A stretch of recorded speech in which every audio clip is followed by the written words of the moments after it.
Okay, ठीक है। अब ये आईपी एड्रेस था हमारा 10 डॉट, लेट्स से 10 डॉट, ये नेटवर्क था ना हमारा 10.0, आपको ये नेटवर्क मिला है 10/28, ये मिला था आपको। आपने इसमें 8 बिट्स यहाँ से, और इसका मास्क जो था 255, पहले जो था 255.0.0.0, ये वाला था, ठीक है। ये आपको ओरिजिनली आपके पास था, मिला था, जो आपको आईएसपी से या कहीं से भी। अब आपने किया किया आपने कहते हैं कि यार हमें हमारे पास लेट्स से कि 50 डिपार्टमेंट्स हैं, ठीक है। 50 डिपार्टमेंट्स हैं आपके पास, आपके किसी ऑफिस के अंदर या किसी कॉर्पोरेट के अंदर या किसी बड़ी, तो आप चाहते हैं सब के 50 के डिफरेंट आईपी एड्रेसेस हों, ठीक है। तो उसके लिए आपको करना क्या है कि आपने यहाँ से जो ये जो पहले होस्ट बिट्स कितनी थी, 24। आप कहते हैं कि 8 इसकी नेटवर्क बिट्स थी और होस्ट बिट्स कितनी थी, 8 नेटवर्क बिट्स थी और होस्ट बिट 24। तो आप कहते हैं कि इसमें से हम जो है ये वाली जो बिट्स हैं, 8 नेक्स्ट बिट्स जो हैं ये हम नेटवर्क में डाल देते हैं, ठीक है। यहाँ पे ये वाला 0.0.255 जहाँ पे आ जाएगा ना, मतलब इसका मतलब है 11, इसको आप चेंज नहीं कर सकते, ये मास्क कर दिया आपने। अब ये वाला पोर्शन नेटवर्क को आपने दे दिया, बाकी ये जो पोर्शन है जहाँ पे 00 है मास्क, या अब आपने स्लैश 16 नेटवर्क कर दिया इसको, ठीक है। तो होस्ट बिट्स कितनी है, वो भी 16 है, ठीक है। तो अब ये 255, ये यहाँ पे 254 आप नेटवर्क डिफाइन कर सकते हैं। अब फॉर एग्जांपल आप पहला नेटवर्क को आईपी एड्रेस से देते हो, तो उसमें हम करते हैं 10.1.0.0। अब 10.1 एक नेटवर्क आपने बना दिया है, ठीक है। अब सब जितने भी कंप्यूटर्स होंगे एक डिपार्टमेंट के अंदर, उनका जो नेटवर्क नंबर होगा वो 10.1 से शुरू होगा, ठीक है। बाकी आप जो पहला कंप्यूटर होगा उसको आप असाइन करेंगे 10.1.0.1, ये आईपी एड्रेस आपको देंगे, ठीक है ना। और इसका सबनेट मास्क होगा 255.255.0.0, ठीक है। ये हो जाएगा उसका आईपी एड्रेस। अब जो दूसरा कंप्यूटर होगा उसका आईपी एड्रेस क्या होगा, 10.1, ये तो वही रहेगा हर एक का, ठीक है ना, जितने भी उस डिपार्टमेंट के अंदर पहले सबनेट के अंदर, ये पहला सबनेट आपने बनाया फर्स्ट। 10.1.0.2 ये दूसरा आईपी एड्रेस हो जाएगा। तीसरे का ये हो जाएगा 10.1.0.3। चौथे का क्या होगा, 10.1.0.4। इस तरह से करके आप पूरे उस सब, ये एक नेटवर्क सबनेट आपने बना दिया जिसमें ये पार्ट आपने फिक्स कर दिया, ठीक है। और बाकी जो होस्ट पार्ट है वो आप यहाँ से चेंज करते जा रहे हैं, सही है। तो इस तरह से करके आपने पहला नेटवर्क, दूसरा नेटवर्क क्या होगा उसमें, अब ये 10.1 था, आप इसको चेंज कर दें 10.2 कर दें, और यहाँ पे 0.1, इस तरह से 10.2.0.2, 10.2.0.3। तो इस तरह से करके आप नेटवर्क सबनेटिंग कर दिया आपने, एक होस्ट में से बिट्स बोरो कर लिए आपने, और बोरो करके उनको नेटवर्क में डाल दिया।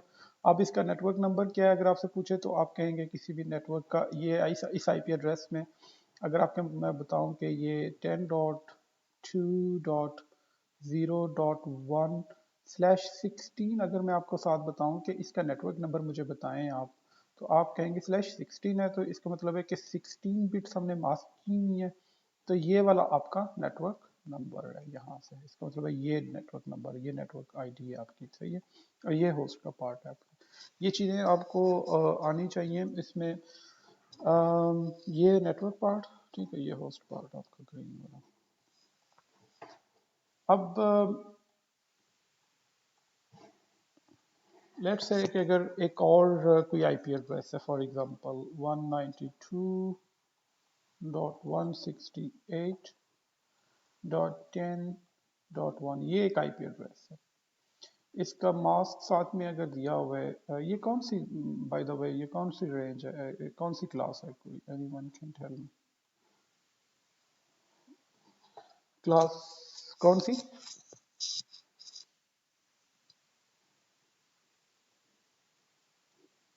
सलमान,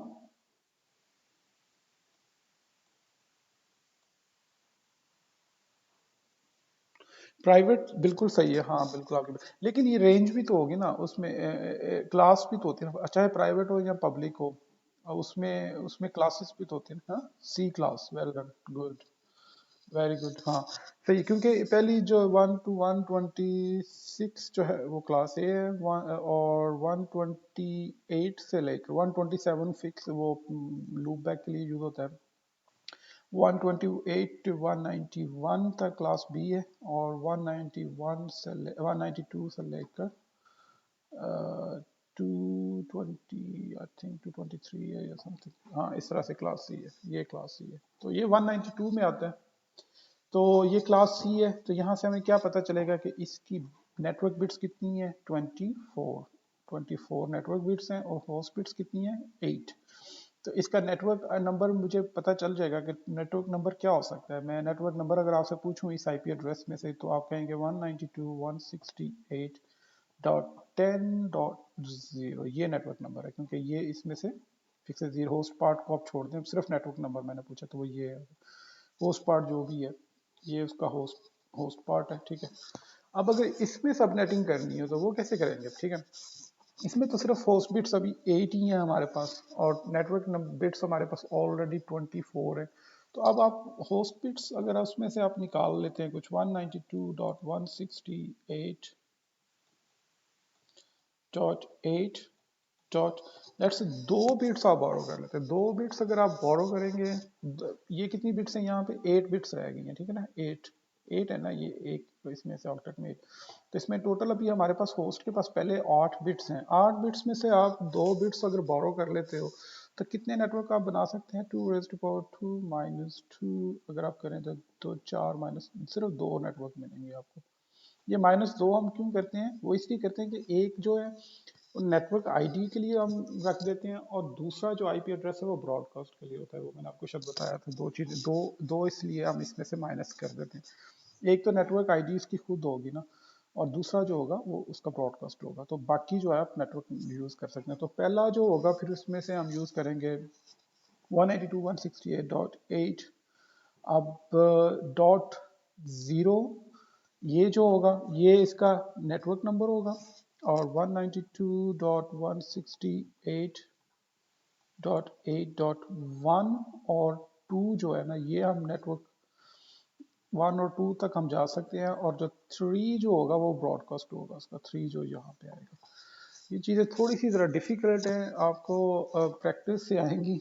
आप इसमें थोड़ा सा फार्मूला मैं आपको इसमें बुक में से बताता हूँ कि कैसे इसने बुक में कैसे ये चीज़ें की हुई हैं, ठीक है, ताकि फिर ये आपको समझ आना शुरू हो जाए। इसमें से मज़ीद आप प्रैक्टिस जब करें तो आपको ज़्यादा समझ आए। देखें ये वही उसने बताया हुआ है, class A, class B, class C, ठीक है, यहाँ तक। फिर आईपी सबनेटिंग का वो बता रहा है कि आईपी एड्रेसिंग, आईपी सबनेटिंग जो है ना इज इम्पोर्टेंट टॉपिक है काफ़ी इसमें। अब सबनेटिंग में वो ये कहता है कि मेथड फॉर फर्दर सब dividing IP address spaces into groups, ठीक है ना, वो फर्दर सब डिवाइड करता है उसको, क्लासेस को, उसमें से क्लास ए बी और सी के नेटवर्क्स, सब डिवाइडेड नेटवर्क्स, ये ठीक है, सब डिवाइड कर दिया उसने उसको। अब नेटवर्क फॉर एग्जांपल उसने लिया है, देखो 154.4, 154, वो कह रहा है कि देखो to make it clear how an internet can use both classful IP networks as well as subnets of classful networks. Classful network किसको वो बता रहा है कि जैसे 154 कौन सी रेंज है, क्लास बी है ये, ठीक है ना, क्लास बी में आईपी एड्रेस है, और क्लास बी में हमारे पास क्या होता है, कितनी बिट्स होती हैं, 16 बिट्स होती हैं ना पहले, ठीक है। तो ये कौन से नेट एड्रेसेस हैं, क्लासफुल आईपी एड्रेसेस है, 154.4 ये एक है, 150.1, ठीक है, ये 16 बिट्स, ये तीन उसने क्लासफुल आईपी एड्रेस लिए हैं, ठीक है, क्लास बी के जो 16 बिट्स फिक्स हैं इनमें, ठीक है, 16 अब इसको वो फर्दर डिवाइड, सब डिवाइड कर रहा है, यहाँ पे ये देखो, ये इस फिगर के अंदर वो 159.9 को उसने फिक्स रखा है, और उसके साथ .4, .2, .3 इसमें से उसने से 8 बिट्स उसने बोरो की हैं, और ये यहाँ पे ये देखो फॉर्मूला भी बता रहा है, between class B network has 2 16 host, और ये सारा इसमें एक्सप्लेन कर रहा है इस चीज़ के अंदर। तो ये देखो उसने फर्दर सब डिवाइड कर दिया, पहले उसमें 16 बिट्स थी, अब उसने 24 बिट्स करके तो उसने वो बना दिया एक नेटवर्क। ये एक नेटवर्क बन गया है, ये दूसरा नेटवर्क बन गया है, ये तीसरा नेटवर्क है हमारे पास, और फिर चौथा इन दरमियान इन नेटवर्क इन राउटर्स के दरमियान में जो लिंक है उसको भी एक नेटवर्क चाहिए, इसको भी एक नेटवर्क चाहिए। तो ये देखिए ये सारा उसने क्लास बी के जो एड्रेसेस हैं उसको 150.9 को जो है ना उसने डिवाइड किया है आगे फर्दर। वो एक ही आईपी एड्रेस था, पहले हमें क्लास बी के कितने आईपी एड्रेसेस चाहिए थे, 1 2 3 4 5 6 आईपी एड्रेसेस चाहिए थे। अब क्लास बी में 6 आईपी एड्रेसेस लेना आईएसपी से इज ए बिग डील, जहाँ पे आपको 6 आईपी एड्रेस आप बाय करेंगे उनसे क्लास बी के, तो वो आप कहते हैं कि क्यों ना हम एक ही आईपी एड्रेस लें और उसको फर्दर सब डिवाइड हम खुद ही कर लेते हैं। एक आईपी एड्रेस लेके तो उसको हमने खुद डिवाइड कर लिया, तो आपको सिर्फ एक ही आईपी एड्रेस बाय करना पड़ा है और आपने उसको खुद से सबनेटिंग कर ली है उसकी इंटरनल अपने पास। ये देखें, ठीक है। One group of 254 addresses begin with 159.1। इसमें 254 आईपी एड्रेसेस, क्यों 254 क्यों, क्योंकि देखो उसने 8 बिट्स होस्ट के लिए रह गई हैं, तो 8 बिट्स होस्ट के लिए रहने का मकसद ये है कि बाकी जो 24 बिट्स हैं वो नेटवर्क के पास चले गई। तो 8 बिट होस्ट की जो है उसमें कितने आईपी एड्रेसेस हम कर सकते हैं, 2⁻8 - 2 254। इसलिए वो कह रहा है कि one group of the 254 addresses that begin with वो 159.1 से शुरू होगा, उसमें ये फिक्स होगा, बाकी सारे होस्टेज होंगे उसमें। इसी तरह 2.3 और इस तरह से करके उसमें आप अपने असाइन कर सकते हो। ये सबनेटिंग इसको फर्दर इसने एक्सप्लेन किया हुआ है, आगे पूरा इसका चैप्टर है, कहाँ पे है, IPv4 एड्रेसिंग, हाँ ये है। इसमें आगे चल के ना ये सारा subnetting IPv4 addressing and subnetting, ये वाला जो टॉपिक आए पार्ट 4 वर्जन आईपी एड्रेसिंग, यहाँ पे सबनेटिंग, ये सारा उसमें analysing subnetting and addressing needs क्यों है, इंट्रोडक्शन टू सबनेटिंग, एनालाइज करना कि क्यों ज़रूरत है इनकी, making a design choice, design में कि कैसे आप choose a mask, build a list of all subnets, ये सारा इसमें बहुत डिटेल में इसको डिस्कस किया हुआ है। अभी आप सिर्फ इसको फर्दर यहाँ तक जो है ना आप ये समझ लें कि होस्ट बिट में से, होस्ट पार्ट में से हम कुछ बिट्स बारो कर लेते हैं और उसमें से हम जो है ना वो ये जैसे हमने एक ही नेटवर्क था हमारे पास 150.9 का, उसमें हमने ये सारी बिट्स बारो की हैं और यहाँ पे हमने बना दिया नेटवर्क। ठीक है, कोई क्वेश्चन यहाँ तक, फिर मैं आगे IPv4 राउटिंग पे हम चलें, थोड़ा सा इसको देखें और इस चैप्टर को हम क्लोज करें फिर।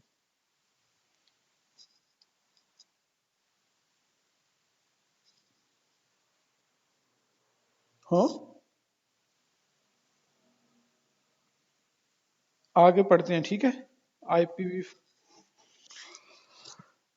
हम ये जब आगे पढ़ेंगे ना फर्दर इसको सबनेटिंग को मजीद इसमें लिस्टें बनाएंगे, सारा ये प्रैक्टिस करेंगे आप सारा कुछ, तो फिर आपको समझ आ जाएगी मजीद इसकी। अभी बस आप इतना समझ लें कि इसमें से नेटवर्क बिट्स में से आप कुछ होस्ट बिट में से कुछ बिट्स आप नेटवर्क बिट में डाल देते हैं, ठीक है। तो IPv4 राउटिंग में हमने देखा था कि राउटर के पास आईपी एड्रेस होना चाहिए डेस्टिनेशन का। जैसे ये देखें, ये अगर इस एड्रेस से, ये एक नेटवर्क है 159.9.1 और एक दूसरा नेटवर्क है, तो यहाँ तक जाने के लिए इन सब राउटर्स का आईपी एड्रेस जो है ना वो उसके पास होना चाहिए। Router forwarding decisions and IP routing table, ये कैसे फॉरवर्डिंग डिसीजन जो करता है राउटर, वो सबसे पहले वो देखते हैं उसमें कि उसका आईपी पैकेट का डेस्टिनेशन आईपी एड्रेस क्या है। जब राउटर के पास कोई पैकेट आता है तो वो क्या काम करता है, तो उसका डेस्टिनेशन आईपी एड्रेस चेक करेगा, ठीक है। और आईपी एड्रेस को डेस्टिनेशन के मुताबिक फिर उसका आईपी पैकेट जो है ना उसको इंकैप्सुलेट करता है डाटा लिंक हेडर, उसके लेयर 2 का हेडर चेंज करना होता है। लेयर 2 का हेडर कैसे वो क्यों चेंज करता है कि ये देखें देखें, अगर हमारे पास ये एक नेटवर्क है, यहाँ पे एक राउटर है, यहाँ पे एक राउटर है और एक राउटर इधर है, ठीक है। और अगर हमारे पास एक पीसी यहाँ पे है और एक पीसी यहाँ पे है, ठीक है, और इनके दरमियान जो कनेक्टिविटी है, फॉर एग्जांपल अभी मैं जस्ट आपको शो करने के लिए कि कैसे ये okay,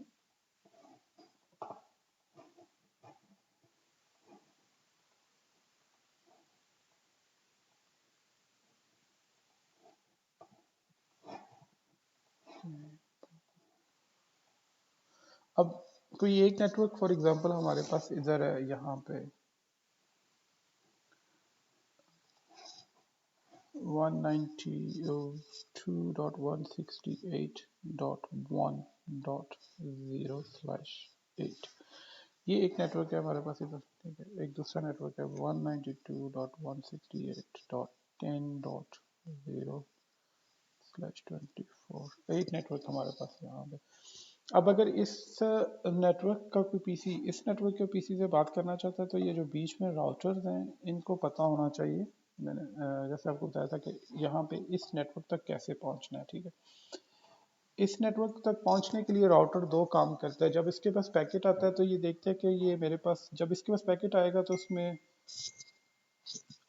सोर्स आईपी एड्रेस क्या होगा, सोर्स जो होगा वो ये होगा, source IP address 192.168.1 dot let's say इसका आईपी एड्रेस है पीसी का .1, ठीक है।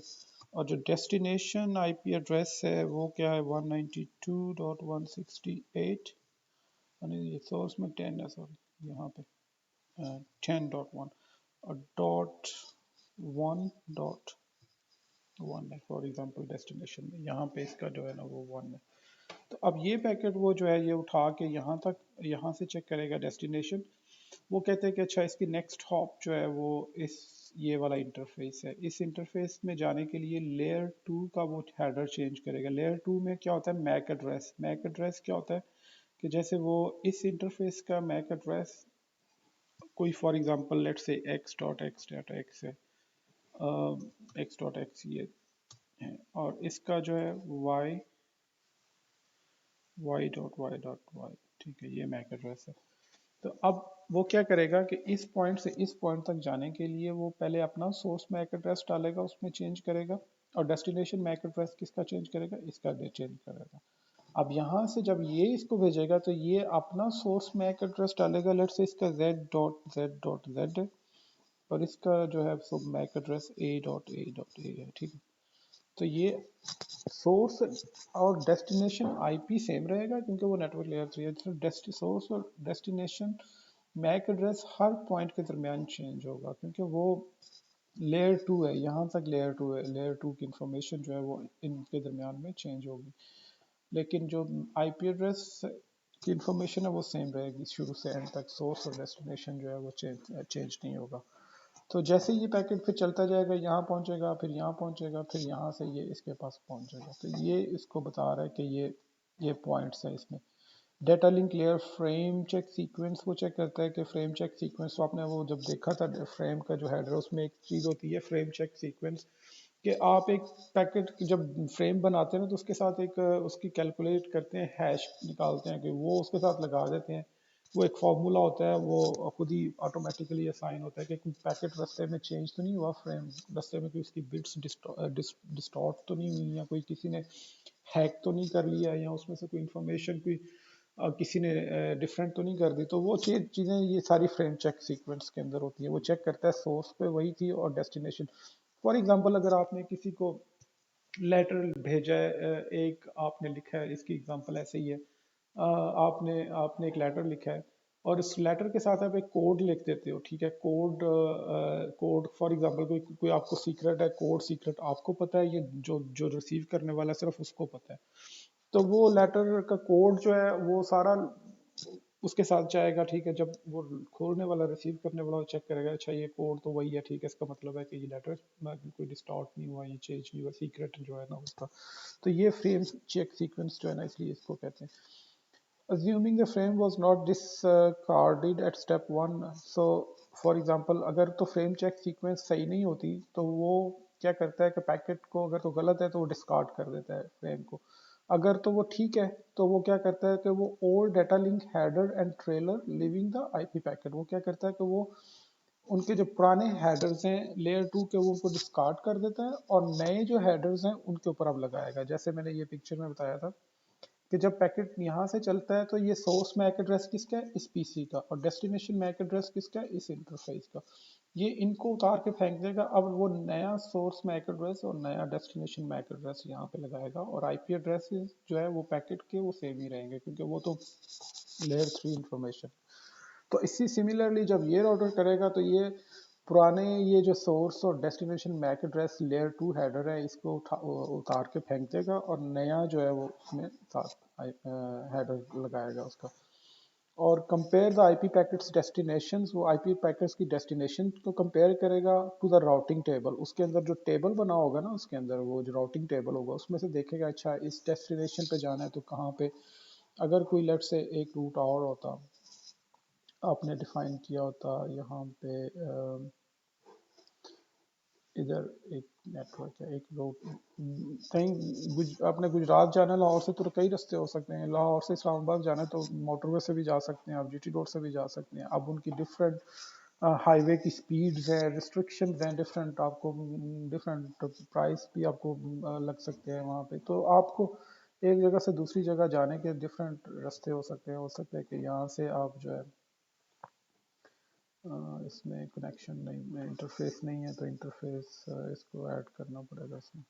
इंटरफेस कार्ड, ये आप इंटरफेस कार्ड आपको पता है यहाँ से ऐड भी कर सकते हो, क्योंकि बाय डिफ़ॉल्ट जो है ना इसमें एक ही इंटरफेस कार्ड। जनरेट मोड वाले पावर ऑन, उसको पावर ऑफ कहाँ से करना है, राउटर को, राउटर को पावर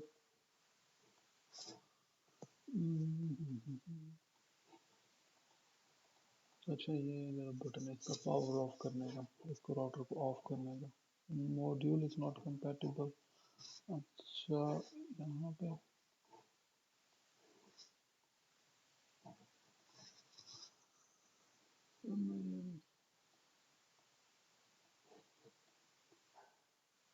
अच्छा ये वाला निकाल दिया, ठीक है।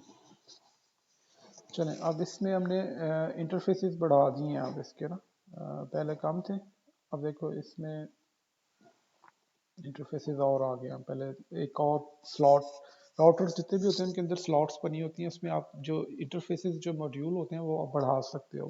आपके फॉर एग्जांपल किसी राउटर के अंदर खाली स्लॉट आएंगी उसमें साथ, अगर आप वो उसमें सिर्फ इंटरफेस मॉड्यूल ऐड करना चाहते हो तो आप इंटरफेस मॉड्यूल रियल टाइम में ऐड कर सकते हो। तो फॉर एग्जांपल एक यहाँ से ये रास्ता था इस तक जाने का यहाँ से भी जा सकते हैं इस डेस्टिनेशन में ऐसे। अब इसमें भी मॉड्यूल नहीं है, इसमें दो इंटरफेसेस थे वो यूज़ हो चुके हैं, तो अब वो कह रहा है कि मेरे पास सिर्फ दो ही इंटरफेसेस है, जो ऑलरेडी एक यहाँ पे लग चुका है कनेक्शन, एक यहाँ पे लग चुका है। अगर आपको ज़्यादा लगाने हैं तो आपको फिर नया उसमें मॉड्यूल ऐड करना पड़ेगा। ये कि इसमें हम इसको पहले पावर ऑफ करेंगे, लेकिन इसकी पावर किधर है,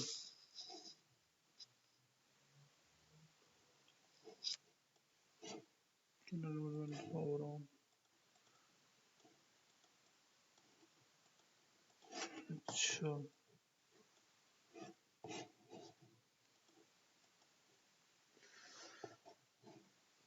ओके ये ठीक है।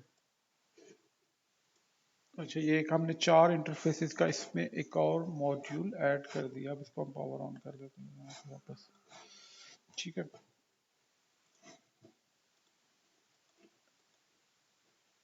अब यहाँ पे एक और देखें, तो अब क्या है देखें, इस पैकेट को जाने का यहाँ से भी जा सकते हैं, यहाँ से भी जा सकते हैं, इधर से भी जा सकते हैं। तो अब राउट के ऊपर डिपेंड करेगा कि आपने अगर स्टैटिकली डिफाइन किया हुआ है तो डेस्टिनेशन के लिए नेक्स्ट हॉप अगर आपने इसको रखा हुआ है तो वो इधर से भेजेगा, अगर डेस्टिनेशन के लिए नेक्स्ट हॉप इधर को इसको रखा हुआ है आपने इस इंटरफेस को, ये जो है यहाँ पे, तो ये इसमें फॉरवर्ड करके फिर यहाँ से पैकेट होता हुआ इधर आगे की तरफ चला जाएगा, ठीक है। तो ये डिसीजन जो है ना वो राउटर ने करने होते हैं। वो क्या करता है फिर, वो पहले तो फ्रेम चेक सीक्वेंस अगर वो ठीक है तो उसको वो डाटा लिंक लेयर वो उसको डिस्कार्ड करेगा उसके हेडर्स को, फिर तीसरा वो डेस्टिनेशन कंपेयर करेगा और नेक्स्ट हॉप राउटर जो है उसको चेक करेगा, और फिर encapsulate the IP packet inside a new data link header, वो उसको नए हेडर एंड ट्रेलर लगा के वो उसको नेक्स्ट हॉप को भेज देगा। तो ये काम है राउटिंग फॉरवर्डिंग डिसीजन जब होता है उसका, ठीक है। ये देखें ये सारा कुछ उसने एक्सप्लेन भी किया हुआ है यहाँ पे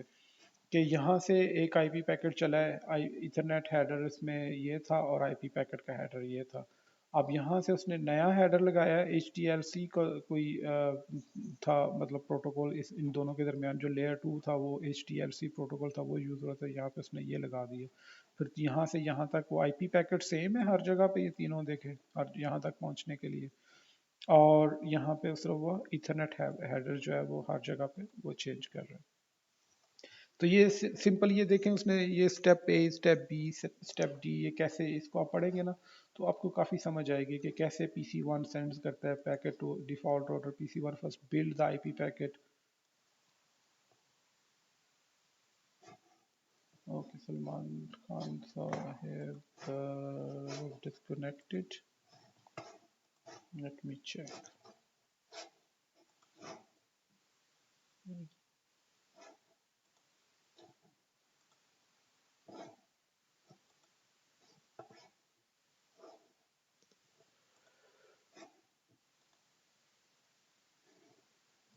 ओके, सलमान क्या हुआ था? You were disconnected Salman? Hello hello, हाँ जी सलमान, आप डिस्कनेक्ट हो गए थे हैं?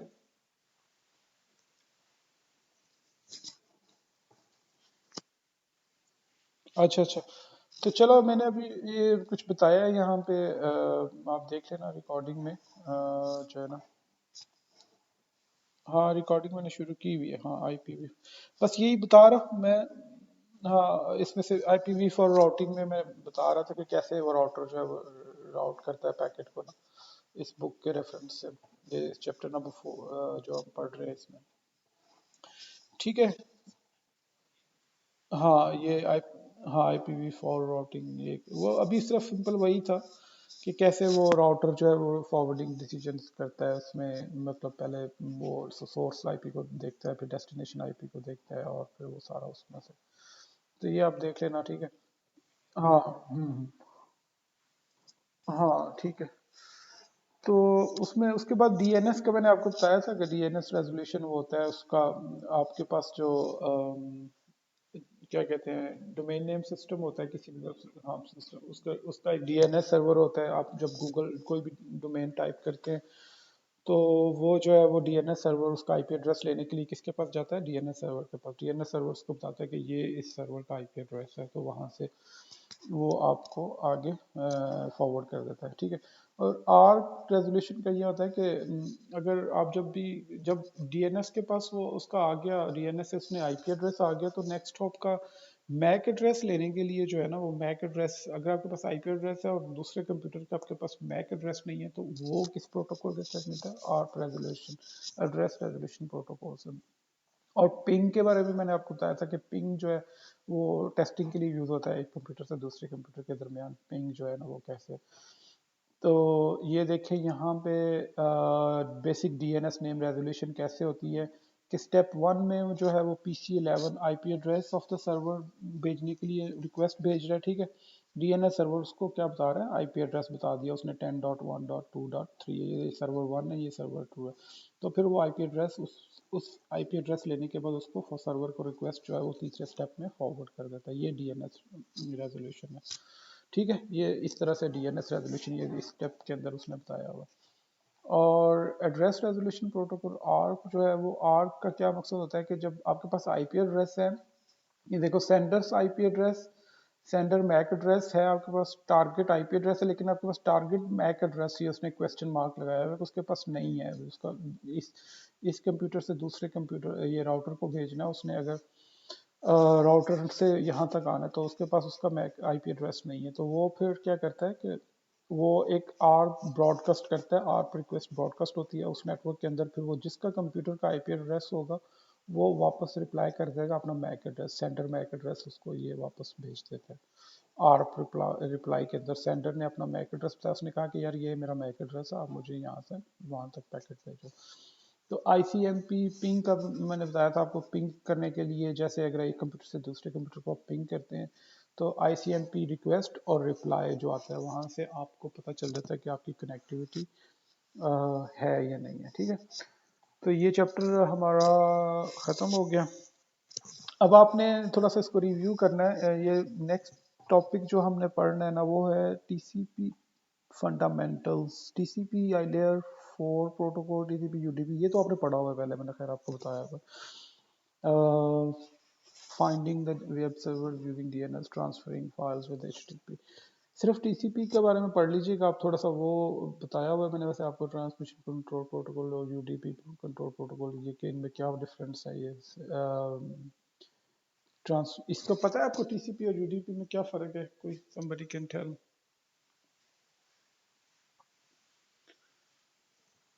हेलो?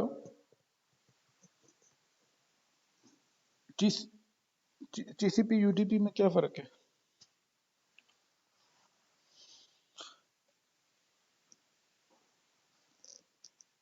अच्छा, चलिए ये आपने फिर पढ़ना है इस चैप्टर को, सही है। इसको चैप्टर नंबर 5 को आपने ना थोड़ा पढ़ना है इसमें। ये क्या उसमें बताया हुआ, उसमें चीज़ें इसने बताई हुई हैं, ठीक है। ये फिर हम इसको नेक्स्ट जो है ना डिस्कस करेंगे नेक्स्ट वीक में। इस पूरे चैप्टर को ना हम डिस्कस करेंगे। इस चैप्टर को आपने कोशिश करना है कि आप रिव्यू करें, आपके बुक्स हैं ना इसकी।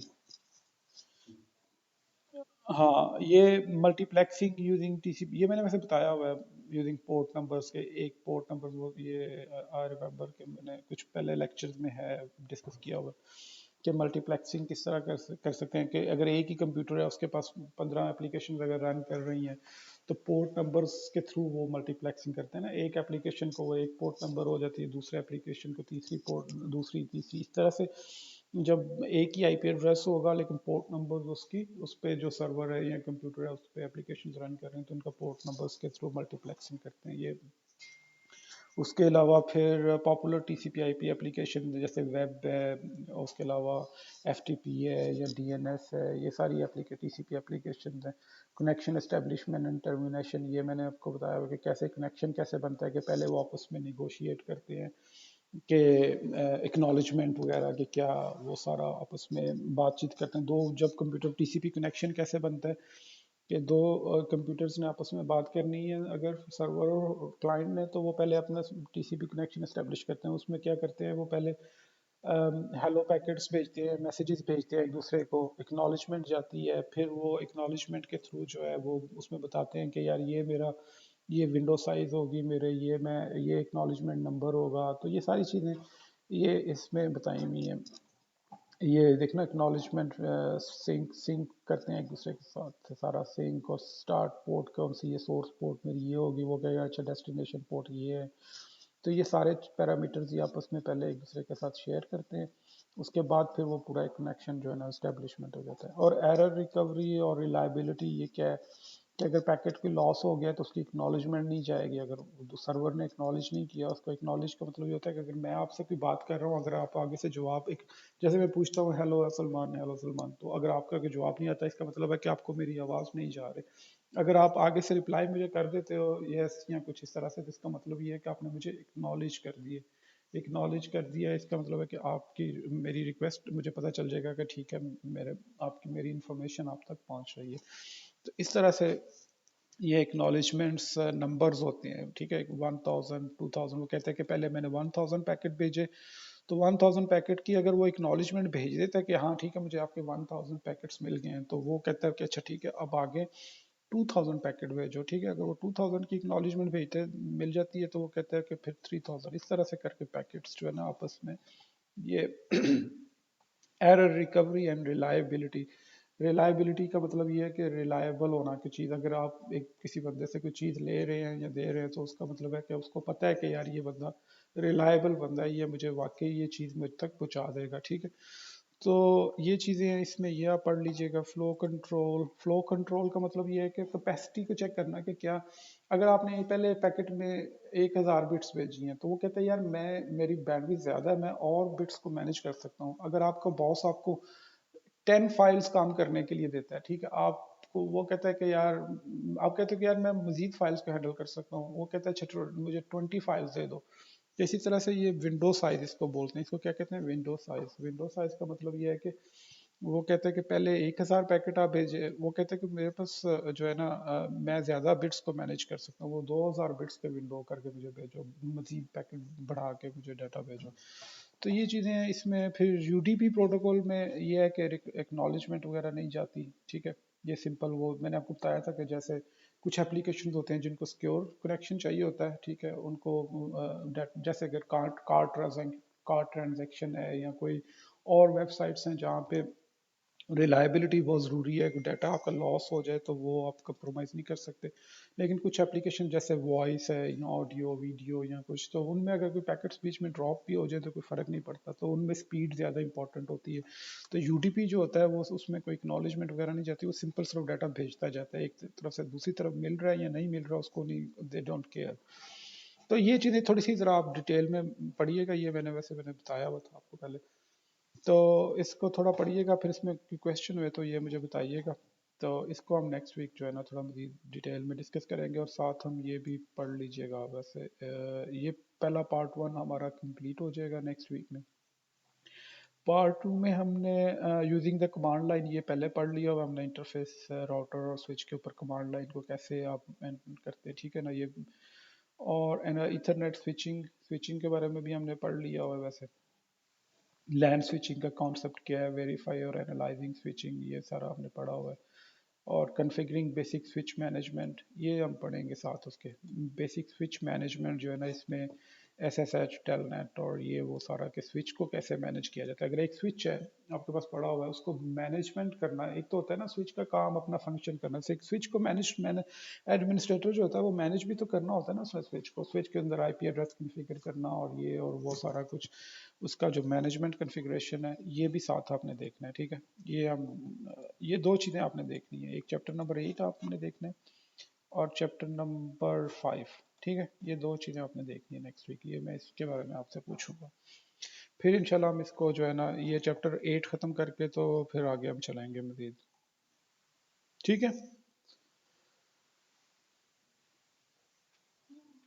हाँ, अब मेरी कोशिश है कि हम इस बुक को जो है ना ख़त्म कर लें अगले मे बी 3 4 5 लेक्चर्स में, तो फिर आई थिंक हो जाएगी। मजीद कोई इतना ख़ास नहीं है इसमें, एक दो टॉपिक्स और हैं, ये एक्सेस लिस्ट और नेट के, और बाकी फिर आपकी प्रैक्टिस है, जितना आप फिर प्रैक्टिस में आपको दूंगा कि 1 2 हफ्ते प्रैक्टिस कीजिएगा, और प्रैक्टिस करने के बाद फिर हम आगे इसका जो सेकंड पार्ट है बुक का वो शुरू करेंगे। तो ये समझें कि आपकी बेस है, इसमें बेस अगर आपकी अच्छी बन जाएगी तो आप आगे चल के इसको अच्छे तरीके से कोई भी काम कर सकते हो, नेटवर्क बना सकते हैं, किसी कंपनी का नेटवर्क चला सकते हैं, उसको तोड़ सकते हैं, जो मर्जी करें आप उसके साथ। ठीक है। चल चलें, ठीक है, फिर आज के लिए इतना काफ़ी है। तो इंशाल्लाह